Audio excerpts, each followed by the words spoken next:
नमस्कार साथियों। आज है 8 नवंबर 2024 और आज के करंट अफेयर्स में आप सभी का बहुत बहुत स्वागत है। आज का हमारा क्वेश्चन ऑफ द डे है, किस राज्य द्वारा राज्य सेवाओं जो परीक्षाएं होती हैं, सिविल सर्विस एग्जाम होते हैं, उनमें महिलाओं का आरक्षण 35% कर दिया गया है। अब इसका जवाब आपको आने वाली कुछ स्लाइड में मिल जाएगा। चलिए करंट अफेयर्स शुरुआत करते हैं।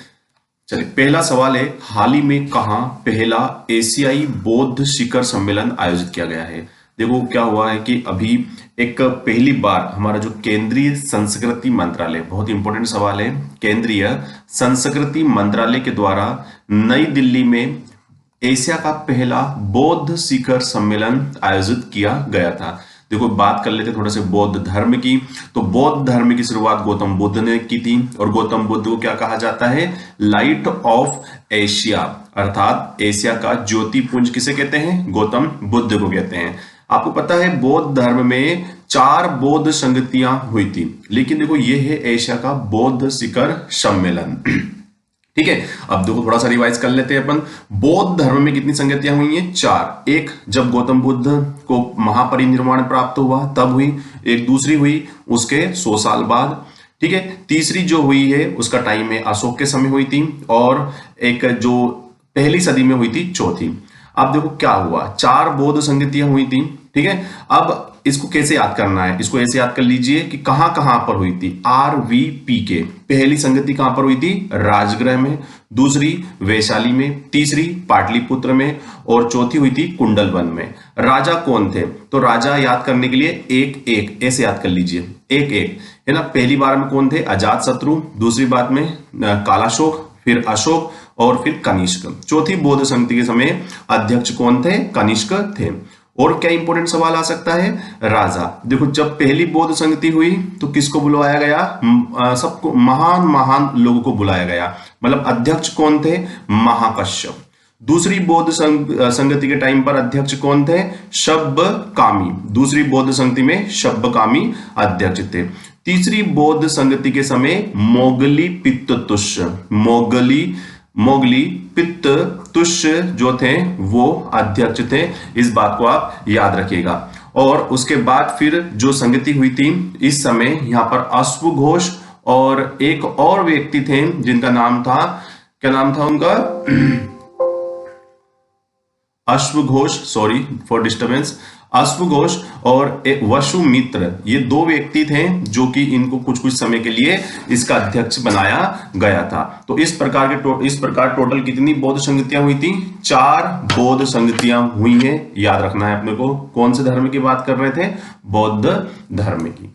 ठीक है, चलिए अगले सवाल की ओर चलते हैं हम लोग। देखो ये नई दिल्ली में आयोजित हुई है, पूरा का पूरा आप देख सकते हो।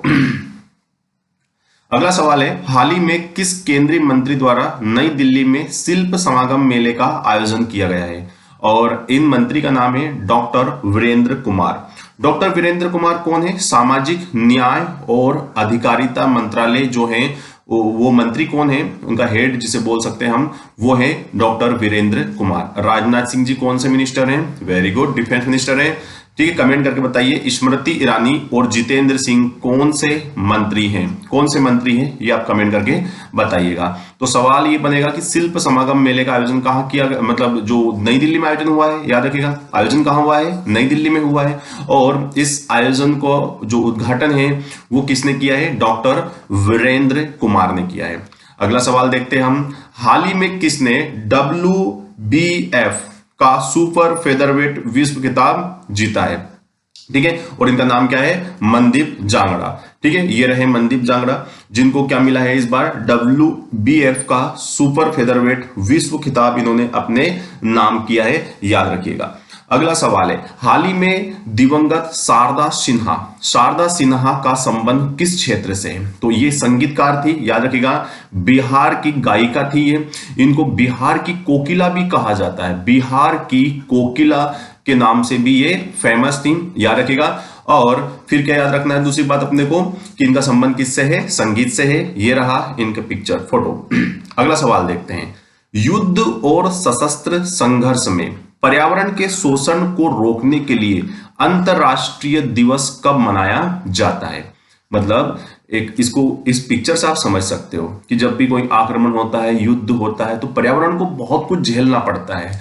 एक्सप्लॉइटेशन होता है एनवायरनमेंट का, तो उसको उसको रोकने के लिए, उसको प्रिवेंट करने के लिए हर साल 5 नवंबर को ये डे मनाया जाता है, international day for preventing the exploitation of the environment in war and armed conflict.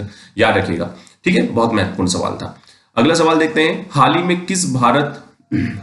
में सवाल थोड़ा सा उल्टा हो गया, कहां, हाल ही में कहां है ना, कहां आएगा यहां पर, हाल ही में कहां भारत और वियतनाम के बीच 5वें विनबैक्स युद्धाभ्यास का आयोजन किया गया है, और इसका सही जवाब रहेगा अंबाला। विनबैक्स, इसे सवाल पूछता है कि विनबैक्स जो मिलिट्री एक्सरसाइज होती है वो किन दो देशों के बीच में होती है, इंडिया एंड वियतनाम। ऐसे सवाल भी आते हैं। और एक सवाल ये बन सकता है, इसको घुमा के भी पूछा जा सकता है कि भारत और वियतनाम के बीच में जो अभी कौन से नंबर की मिलिट्री एक्सरसाइज हुई है, 5वें नंबर की, कहां हुई है, अंबाला में। एक सवाल ऐसा भी आ सकता है कि हाल ही में भारत ने विनबैक्स युद्धाभ्यास किस देश के साथ किया, तो उसका आंसर हो जाएगा वियतनाम। चलिए, बहुत सही जवाब, ये रहा विनबैक्स, ये रहे हमारे मिलिट्री हेड। चलिए आगे बढ़ते हैं, 7वां सवाल देखते हैं आज का। हाल ही में किसे बोत्सवाना का नया राष्ट्रपति नियुक्त किया गया है? Botswana south America sorry Africa महाद्वीप का एक देश है, और ड्यूमा बोका को इस बार क्या बनाया गया है, क्या बने हैं, मतलब वहां के राष्ट्रपति बने हैं। इससे पहले वहां के राष्ट्रपति कौन थे? मोगग वित्सी माशिशी थे, और इनको हरा के बहुत समय तक लंबा शासन था इनकी पार्टी का, लेकिन इस बार सफलता किसको मिली है? ड्यूमा बोका को। ये रहे ड्यूमा बोका। अब थोड़ी सी बात कर लेते हैं अपन, पहले तो मैप देख लीजिए आप एक और कि ये बोत्सवाना है कहां। देखिए, बोत्सवाना की सीमा इधर नामीबिया से लग रही है, इस साइड रखी किससे लग रही है, ये जिम्बाब्वे से, और नीचे कौन सा है, साउथ अफ्रीका है। ठीक है, बोत्सवाना के बारे में 2 क्वेश्चन जो बहुत महत्वपूर्ण है। एक तो बन जाएगा उसकी कैपिटल क्या है, याद रखिएगा, बोत्सवाना की जो कैपिटल है वो है गलत लिखा है यहां पर, गाबोरोन वहां की कैपिटल है। और करेंसी बहुत इंटरेस्टिंग है, पुला क्या है, ये हमारे बोत्सवाना की क्या है, मुद्रा है, याद रखिएगा इसको, पुला। ठीक है, अगले सवाल की ओर चल रहे हैं हम लोग। हाल ही में कोल इंडिया ने अपना कौन सा स्थापना दिवस मनाया है? तो कोल इंडिया की स्थापना हुई थी 1975 में। कोल इंडिया क्या करता है, जितने भी ये कोल जो होते हैं, माइनिंग वगैरह करना, और ये पूरा मैनेजमेंट देखते हैं कोल के, कोयला से संबंधित कोल इंडिया ही देखता है। देखो, कोल इंडिया की स्थापना कब हुई थी, मैंने बताया है 1975 में, और इसका हेडक्वार्टर जो है वो कलकत्ता में है। बहुत महत्वपूर्ण सवाल है ये, क्योंकि आप इसको नई दिल्ली में लगा के आओगे डेफिनेटली, बट ये कहां है, कलकत्ता में। कोल इंडिया क्या है पता आपको? कोल इंडिया भारत सरकार की महारत्न कंपनियों की लिस्ट में आती है भैया, और महारत्न कंपनी का दर्जा कब दिया गया था? 2011 में। सवाल क्या था, तो आप जोड़ लीजिए भाई साहब, है ना। तो सही जवाब क्या जाएगा इसका? 50 साल। अपनी वो कौन सी स्थापना दिवस मना रहा है इस बार? 50वां स्थापना दिवस मना रहा है कोल इंडिया। चलिए, आज का 9वां सवाल देख रहे हैं हम लोग। हाल ही में किस राज्य द्वारा राज्य सेवाओं में, सिविल सर्विस में महिलाओं का आरक्षण 35% कर दिया गया है? पहले महिलाओं को यहां पर 33% आरक्षण मिलता था, लेकिन अब सरकार ने, और इसका सही जवाब क्या है? मध्य प्रदेश। मध्य प्रदेश में पहले महिलाओं को 33% रिजर्वेशन मिलता था, ठीक है, सिविल सर्विस एग्जाम में। बट मोहन यादव जी, जो कि मध्य प्रदेश के मुख्यमंत्री हैं, उन्होंने बोला है कि हम इसको 2% बढ़ा रहे हैं, और अब महिलाओं को 35% आरक्षण मिलेगा। हालांकि जो बीजेपी का मैनिफेस्टो था, 2023 का घोषणा पत्र था, उसमें भी बताया गया था कि हम महिलाओं का आरक्षण नौकरियों में बढ़ाकर 35% कर देंगे अगर हमारी सरकार आएगी। तो सरकार तो बीजेपी की आ गई, लेकिन शिवराज सिंह चौहान मुख्यमंत्री के रूप में दोबारा नहीं आए, लेकिन इस बार मोहन यादव जी ने वादा निभाया। चलिए, आज का अंतिम सवाल देख रहे हैं हम लोग। Friends, India's closest strategic partners, ये एक बुक का नाम है, और इसके लेखक का नाम आपको बताना है, कौन है? श्री राम चोलिया। याद रखिएगा, श्री राम चोलिया ने ये बुक लिखी है, friends, India's closest strategic partners. और आप देख पा रहे हो कि ये बुक किसके बारे में, ये बुक जो है रिलेशन है ना, भारत के जो इंटरनेशनल रिलेशन है उनके बारे में पूरे बुक के बारे इस बुक में लिखा गया है। ठीक है, ये रहे हमारे श्री राम चोलिया। ठीक है, और बुक का इनॉग्रेशन करने के लिए इवेंट पर कौन आए थे?